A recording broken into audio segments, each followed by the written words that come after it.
ಶ್ರೀ ಗಣಪತಿ ಶಾರದಾ ಗುರುಭ್ಯೋ ನಮಃ. ಗುರುಬ್ರಹ್ಮ ಗುರುರ್ವಿಷ್ಣು ಗುರುದೇವೋ ಮಹೇಶ್ವರ. ಗುರು ಸಾಕ್ಷಾತ್ ಪರಬ್ರಹ್ಮ ತಸ್ಮೈ ಶ್ರೀ ಗುರವೇ ನಮಃ. ಶ್ರೋತೃಗಳಿಗೆ ಶ್ರೀ ಸಚ್ಚಿದಾನಂದೇಂದ್ರ ಸರಸ್ವತಿ ಸ್ವಾಮಿಗಳವರು ನೀಡಿರುವ ಭಗವದ್ಗೀತೆ ಕುರಿತಾದ ಉಪನ್ಯಾಸ ಮಾಲಿಕೆಯಲ್ಲಿ ಭಗವದ್ ಭಾವನೆಯಿಂದ ಜ್ಞಾನ ಎಂಬ 51ನೆಯ ಉಪನ್ಯಾಸಕ್ಕೆ ಸ್ವಾಗತ. ಧ್ಯಾನದಿಂದ ಭಗವತ್ ತತ್ವಜ್ಞಾನವು ಹೇಗಾಗುವುದು? ಆ ಜ್ಞಾನದ ಫಲವೇನು?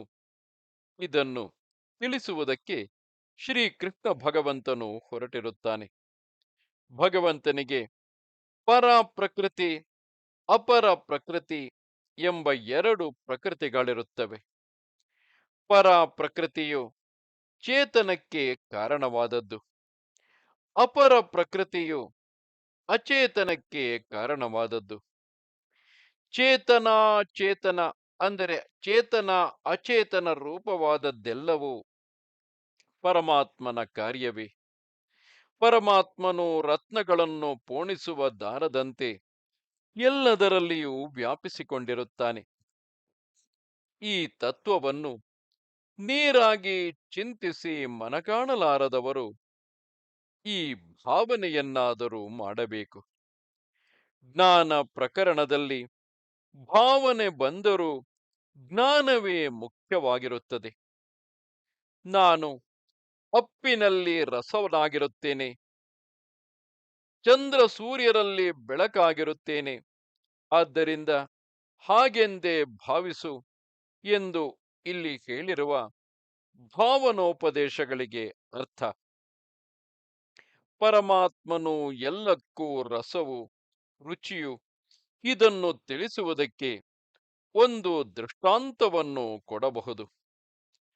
ಸಂಗೀತ ಕಚೇರಿಯು ನಡೆದಿರುವಾಗ ಸಭಿಕರೆಲ್ಲರೂ ಸಂಗೀತವನ್ನೇ ತಿಳಿಯದವರಾಗಿರಬಹುದು, ಸಂಗೀತವನ್ನೇ ತಿಳಿದವರಾಗಿರಬಹುದು. ಆದರೆ ಅವರ ಮನಸ್ಸು ಬೇರೆಯ ಸುಖ ದುಃಖಗಳಲ್ಲಿ ವ್ಯಾಪೃತವಾಗಿದ್ದರೆ, ಹಾಡಿಕೆಯು ಎಲ್ಲರಿಗೂ ಸಮಾನವಾಗಿದ್ದರೂ ಅದರ ಸವಿಯನ್ನು ಎಲ್ಲರೂ ಒಂದೇ ಸಮನಾಗಿ ಅನುಭವಿಸಲಾರರು. ಇದರಂತೆ ಜನರ ಅಂತಃಕರಣಗಳು ಬೇರೆ ಬೇರೆಯ ಅಂತಸ್ತುಗಳಲ್ಲಿ ಇರುವುದರಿಂದ ತಮಗೆ ಸಿಕ್ಕುವ ಭೋಗಗಳಿಂದ ಆನಂದವನ್ನು ಅನುಭವಿಸುವುದು ಎಲ್ಲರಿಂದಲೂ ಆಗುವ ಹಾಗಿಲ್ಲ. ರಜಸ್ತಮೋ ಗುಣಗಳ ಮಬ್ಬು ಇರುವ ಅಂತಃಕರಣಕ್ಕೆ ಪರಮಾತ್ಮನ ಆನಂದವು ದೊರೆಯಲಾರದು. ಸತ್ವಗುಣವು ಹೆಚ್ಚಾಗಿರುವವರೆಗೆ ಮಾತ್ರವೇ ಅದು ಸಾಧ್ಯವಾಗಿರುತ್ತದೆ. ಆನಂದವು ಹೊರಗಿನ ಪದಾರ್ಥಗಳಲ್ಲಿ ಇರುವುದಿಲ್ಲ, ಅದು ಆತ್ಮ ವಸ್ತುವಿನಲ್ಲಿರುತ್ತದೆ. ಶಂಕರಾಚಾರ್ಯರು ಒಂದು ಕಡೆಯಲ್ಲಿ ಹೇಳಿರುವಂತೆ, ಪುಣ್ಯದ ಫಲವಾಗಿ ಜನರು ಬಯಸಿದ ಪದಾರ್ಥಗಳು ಸಿಕ್ಕುತ್ತವೆ. ಆ ಇಷ್ಟ ವಸ್ತುಗಳ ದರ್ಶನದಿಂದ ಮನಸ್ಸಿನ ಅಲುಗಾಟವು ನಿಲ್ಲುತ್ತದೆ. ಆ ಮನಸ್ಸಿನಲ್ಲಿ ಕಲ್ಮಶವೂ ಇಲ್ಲದ್ದರಿಂದ ಆತ್ಮನ ಆನಂದ ರಸವೇ ಅಂತಃಕರಣದಲ್ಲಿ ತೋರಿಕೊಳ್ಳುತ್ತದೆ. ಇದರಂತೆ ದುಃಖವೆಂಬುದು ಪಾಪದ ಫಲವಾಗಿರುವ ರಜಸ್ತಮೋ ಗುಣಗಳ ಮಬ್ಬಿನಿಂದ ಅಂತಃಕರಣದಲ್ಲಿಯೇ ಉಂಟಾಗುತ್ತದೆ. ವಿರಕ್ತರಾದ ಸಾಧು ಸನ್ಯಾಸಿಗಳು ಯಾವಾಗಲೂ ಆನಂದದಿಂದ ಇರುವುದಕ್ಕೆ ಅವರ ಪರಮಾತ್ಮ ಚಿಂತನೆಯೇ ಕಾರಣವು. ಮನಸ್ಸು ನಿರ್ಮಲರಾದವರು ವನದಲ್ಲಿರಲಿ ಮನೆಯಲ್ಲಿರಲಿ ಅವರಿಗೆ ನಿತ್ಯವೂ ಆನಂದವೇ ಇರುತ್ತದೆ. ಏಕೆಂದರೆ ಅವರ ಅಂತಃಕರಣದಲ್ಲಿ ಆನಂದ ರಸ ಘನನಾದ ಪರಮಾತ್ಮನು ಮನೆ ಮಾಡಿಕೊಂಡಿರುತ್ತಾನೆ. ಆದ್ದರಿಂದ ಆನಂದವು ಬೇಕೆನ್ನುವವರು ತಮ್ಮ ಅಂತಃಕರಣವನ್ನು ಶುಚಿಯಾಗಿಟ್ಟುಕೊಳ್ಳುವುದನ್ನು ಮೊದಲು ಕಲಿಯಬೇಕು. ಚಂದ್ರ ಸೂರ್ಯರಲ್ಲಿರುವ ಬೆಳಕೇ ನಾನು ಎಂದು ಭಗವಂತನು ಹೇಳಿಕೊಂಡಿರುತ್ತಾನೆ. ಚಂದ್ರ ಸೂರ್ಯರ ಬೆಳಕು ಯಾವುದು? ಅದೆಲ್ಲವೂ ಪರಮಾತ್ಮನದೇ. ಲೋಕದಲ್ಲಿ ಕಾಣುವ ಪದಾರ್ಥಗಳನ್ನು ನಾವು ನೋಡುವಾಗಲೆಲ್ಲ ಸೂರ್ಯನ ಅಥವಾ ಚಂದ್ರನ ಬೆಳಕಿನಲ್ಲಿಯೇ ಅದನ್ನು ನೋಡುತ್ತಿರುವೆವು. ಆದರೂ ನಾವು ಬೆಳಕಿನ ಸಹಾಯದಿಂದಲೇ ವ್ಯವಹಾರ ಮಾಡುತ್ತಿರುವೆವು ಎಂಬುದನ್ನು ಮರೆತು ಬಿಟ್ಟಿರುತ್ತೇವೆ. ಸೂರ್ಯನ ಮಹಿಮೆಯನ್ನು ವೈದಿಕ ವಾಂಗ್ಮಯದಲ್ಲಿ ಬಾಯತುಂಬ ಹೊಗಳಿರುತ್ತದೆ. ಲೌಕಿಕ ದೃಷ್ಟಿಯಿಂದ ನೋಡಿದರೂ ಬೆಳಕು, ಔಷ್ಣ, ಉಷ್ಣತೆ ಮುಂತಾದವುಗಳು ಮಿತವಾಗಿ ಬೇಕಾದಷ್ಟು ಮಾತ್ರವೇ ಪರಿಣಾಮದಲ್ಲಿ ಹಿತವಾಗುವಂತೆ ಸೂರ್ಯನು ಕೊಡುವುದರಿಂದಲೇ ನಾವುಗಳು ಬದುಕಿರುತ್ತೇವೆ. ಪೈರು ಪಚ್ಚೆಗಳು ರಸವತ್ತಾಗಿ ಪಾಕವಾಗುತ್ತಿರುವವು.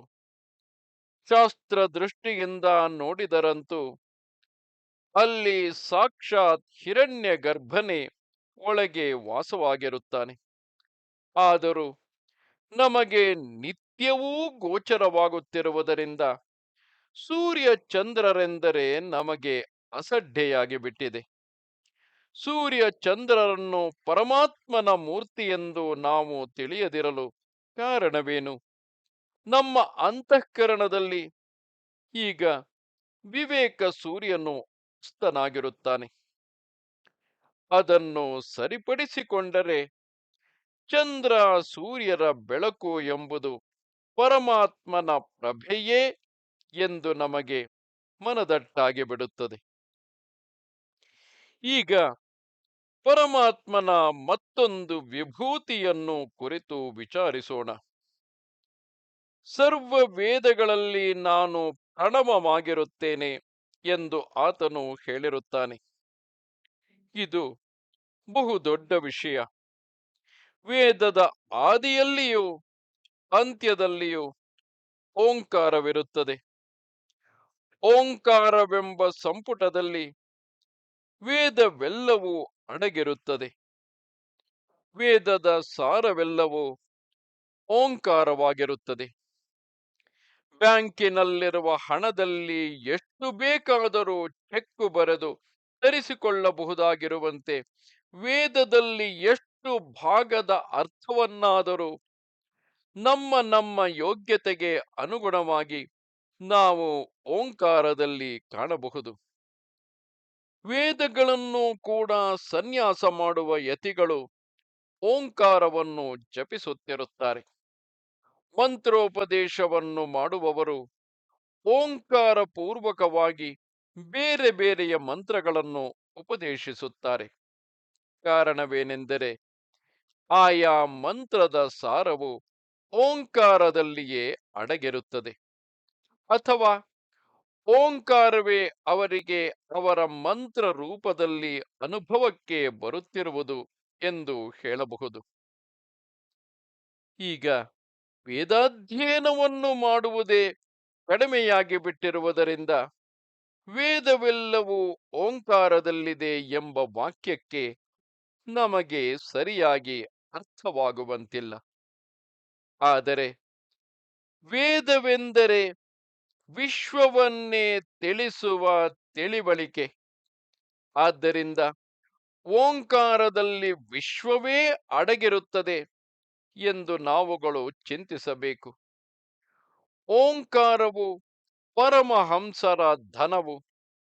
ಅವರಿಗೇ ಓಂಕಾರವನ್ನು ಅನುಸಂಧಾನ ಮಾಡುವ ಅಧಿಕಾರವಿದೆ ಎಂದು ಶಾಸ್ತ್ರಗಳು ಹೇಳುವವು. ಇದರ ಗುಟ್ಟನ್ನು ಅರಿಯದವರು ನಮಗೇಕೆ ಓಂಕಾರದ ಹಕ್ಕಿಲ್ಲ, ನಾವು ಓಂಕಾರವನ್ನು ಜಪಿಸಿದರೆ ಏನಾಗುತ್ತದೆ ಎಂದು ಆಕ್ಷೇಪಿಸುವರು. ಇಲ್ಲಿ ಹಕ್ಕಿನ ವಿವಾದವೇನೂ ಇಲ್ಲ. ಯಾರು ಓಂಕಾರದ ಪರಮಾರ್ಥವನ್ನು ಅರಿತು ಆನಂದಿಸಬಲ್ಲರೋ ಅಂಥ ವೇದಾಧಿಕಾರಿಗಳು ಮಾತ್ರ ಓಂಕಾರವನ್ನು ಜಪಿಸುವುದು ಫಲದಾಯಕವಾಗುವುದು. ಆದರೆ ಯಾರಿಗೆ ಈ ಯೋಗ್ಯತೆ ಇಲ್ಲವೋ ಅವರು ರಾಮ, ಕೃಷ್ಣ ಮುಂತಾದ ನಾಮಗಳನ್ನು ಜಪಿಸಿ ಆ ನಾಮಗಳನ್ನೇ ಓಂಕಾರದ ಸ್ಥಾನದಲ್ಲಿಟ್ಟು ಗೌರವಿಸಿ ಕೃತಾರ್ಥರಾಗಬೇಕು. ಭಗವಂತನು ಆಕಾಶದಲ್ಲಿರುವ ಶಬ್ದವು ನಾನು ಎಂದು ಹೇಳಿರುವುದನ್ನು ಈಗ ಮನದಂದುಕೊಳ್ಳೋಣ. ಶಬ್ದವು ಅವ್ಯಕ್ತವೆಂದು ಉದ್ಭೂತವೆಂದು ಎರಡು ಬಗೆಯಾಗಿರುತ್ತದೆ. ಉದ್ಭೂತವಾದ ಶಬ್ದವು ಆಕಾಶದ ಗುಣವಾಗಿ ತೋರಿದರೂ, ಅವ್ಯಕ್ತವಾದ ಶಬ್ದವು ಪರಮಾತ್ಮನಿಗಿಂತ ಅನ್ಯವೆಂದಾಗಲಿ ಅನನ್ಯವೆಂದಾಗಲಿ ತಿಳಿಯುವುದಕ್ಕೆ ಬಾರದೇ ಇರುತ್ತದೆ. ನಿಜವಾಗಿ ಅದು ಪರಮಾತ್ಮನೇ ಆಗಿರುತ್ತದೆ. ಪರಮಾತ್ಮನೇ ಸೃಷ್ಟಿಯ ಆದಿಯಲ್ಲಿ ಶಬ್ದದ ರೂಪವಾಗಿ ತೋರಿಕೊಳ್ಳುವನೆಂದು ಶಬ್ದ ಬ್ರಹ್ಮವಾದಿಗಳು ಹೇಳುವರು. ಆದ್ದರಿಂದ ಆಕಾಶವು ಸರ್ವಗತವಾಗಿರುವಲ್ಲಿ ಭಗವಂತನು ಅದರಲ್ಲಿ ಶಬ್ದ ರೂಪದಿಂದ ಅನುಗತನಾಗಿರುತ್ತಾನೆ ಎಂದು ಅನುಸಂಧಾನ ಮಾಡುವ ಅಭ್ಯಾಸವನ್ನು ಮಾಡಬೇಕು. ಹೀಗೆಯೇ ಮನುಷ್ಯನಲ್ಲಿ ಕಾಣುವ ಪೌರುಷವು ಎಂದರೆ ಪುರುಷ ಭಾವವು ಭಗವಂತನೆಂದು ಭಾವಿಸಬೇಕು. ಪುರುಷರು ಮಾತ್ರ ಭಗವಂತನ ವಿಭೂತಿ, ಸ್ತ್ರೀಯರಲ್ಲ ಎಂದೇನು ಅಭಿಪ್ರಾಯವಲ್ಲ.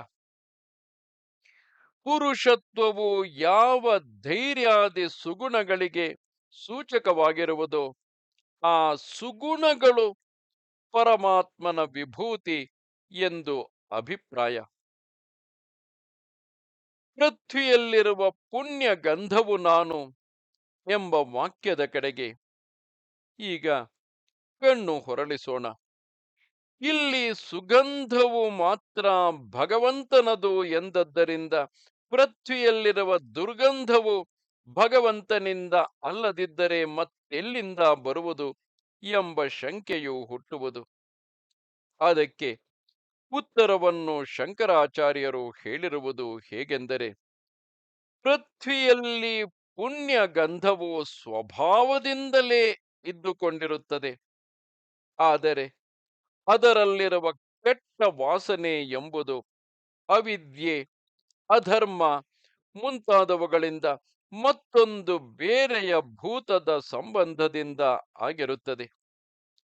ಊರಿನ ಚರಂಡಿಗಳಲ್ಲಿ ದುರ್ಗಂಧವು ಬರುವುದನ್ನು ಅಲ್ಲಲ್ಲಿ ನಾವು ನೋಡಿರುತ್ತೇವೆ. ಅಲ್ಲಿ ಚರಂಡಿಗಳೆಂದರೆ ರಸ್ತೆಯ ಎರಡು ಪಕ್ಕಗಳಲ್ಲಿ ಸುಮ್ಮನೆ ತೋಡಿರುವ ಮಣ್ಣಿನ ಕಾಲುವೆಗಳಾಗಿರುತ್ತವೆ. ಅವುಗಳಲ್ಲಿ ಜನರು ಬಗೆ ಬಗೆಯ ನೀರನ್ನು ಚೆಲ್ಲುತ್ತಿರುತ್ತಾರೆ. ಆಗ ಭೂಮಿಯಲ್ಲಿ ನಾಥವು ಎದ್ದುಕೊಳ್ಳುತ್ತದೆ, ಕೊಚ್ಚೆಯಾಗುತ್ತದೆ. ಅದನ್ನು ತೆಗೆದುಹಾಕಿದಂತೆಲ್ಲ ಆ ಚರಂಡಿಗಳು ಇನ್ನಷ್ಟು ಆಳವಾಗಿ ಇನ್ನಷ್ಟು ಕೊಚ್ಚೆಯ ನಾಥವನ್ನು ಎಬ್ಬಿಸುತ್ತಾ ಸೊಳ್ಳೆಗಳಿಗೆ ಅವಕಾಶವನ್ನು ಕಲ್ಪಿಸುತ್ತಿರುತ್ತದೆ. ನಲ್ಲಿಯ ನೀರನ್ನು ಚರಂಡಿಯಲ್ಲಿ ಹರಿಯಬಿಟ್ಟು ಪುಣ್ಯ ಗಂಧವುಳ್ಳ ಮಣ್ಣನ್ನು ದುರ್ಗಂಧಯುತವಾಗಿ ಮಾಡಿ ಜನರ ಆರೋಗ್ಯವನ್ನು ಕೆಡಿಸುವ ಅವಕಾಶವನ್ನು ಕಲ್ಪಿಸುವ ಪಾಪವು ತಮ್ಮದೆಂಬುದನ್ನು ಅನೇಕ ಮುನಿಸಿಪಾಲಿಟಿಯವರು ಮನಸ್ಸಿಗೆ ಹಚ್ಚಿಕೊಳ್ಳದೇ ಇರುತ್ತಾರೆ. ಪೃಥ್ವಿಯಲ್ಲಿ ಪುಣ್ಯ ಗಂಧವಿರುವಂತೆ ಅಪ್ಪಿನಲ್ಲಿ ಪುಣ್ಯ ರಸವಿರುತ್ತದೆ. ತೇಜಸ್ಸಿನಲ್ಲಿ ಪುಣ್ಯ ರೂಪವಿರುತ್ತದೆ. ವಾಯುವಿನಲ್ಲಿ ಪುಣ್ಯ ಸ್ಪರ್ಶವಿರುತ್ತದೆ. ಆಕಾಶದಲ್ಲಿ ಪುಣ್ಯ ಶಬ್ದವಿರುತ್ತದೆ. ಅವೆಲ್ಲವೂ ಭಗವಂತನೆಂದೇ ತಿಳಿದು ಆರಾಧಿಸಬೇಕು. ಯಾರು ಈ ಪಂಚಭೂತಗಳನ್ನು ಕೆಡಿಸುವರೋ ಅವರು ಭಗವಂತನಿಗೆ ಅಪಚಾರ ಮಾಡಿದಂತಾಗುವುದು. ಇಡೀ ಜಗತ್ತೇ ಭಗವಂತನಿರುವ ದೇವಾಲಯವು. ಆದ್ದರಿಂದ ನಾವು ಎಲ್ಲೆಲ್ಲಿಯೂ ಆತನ ಸಾನ್ನಿಧ್ಯಕ್ಕೆ ತಕ್ಕ ಗೌರವವನ್ನು ತೋರಿಸಬೇಕು ಎಂಬುದು ಇದರಿಂದ ಏರ್ಪಡುತ್ತದೆ. ಸಮಸ್ತ ಭೂತಗಳಲ್ಲಿರುವ ಜೀವನವು ನಾನು ಎಂದು ಭಗವಂತನು ಹೇಳಿರುವುದರ ಅಭಿಪ್ರಾಯವೇನು? ಯಾವ ಪ್ರಾಣಿಯ ಜೀವನಕ್ಕೆ ಧಕ್ಕೆಯನ್ನು ತಂದರೂ ಪರಮೇಶ್ವರನಿಗೆ ಅಪಚಾರವಾಗಿರುತ್ತದೆ. ಹಿಂದೆ ಪಶ್ಚಿಮ ದೇಶದ ಬೇರೆ ಬೇರೆಯ ರಾಷ್ಟ್ರಗಳು ಪ್ರಜೆಗಳ ನೆಮ್ಮದಿಗೂ ಸ್ವಾತಂತ್ರ್ಯಕ್ಕೂ ಅನುಕೂಲಪಡಿಸುವುದಕ್ಕಾಗಿ ತಾವು ಯುದ್ಧವನ್ನು ಹೂಡಿರುವುದಾಗಿ ಜಂಬವನ್ನು ಕೊಚ್ಚಿಕೊಂಡವು. ಆದರೆ ಅವರು ಮಾಡಿದ ಕೃತ್ಯಗಳು ಯಾವುವು? ಜಮೀನುಗಳನ್ನು ಸುಟ್ಟು ಪೈರು ಪಚ್ಚೆಯನ್ನು ಹಾಳು ಮಾಡಿದರು. ಕೆರೆ ಕಟ್ಟೆಗಳನ್ನು ಒಡೆದು ಹಾಕಿದರು.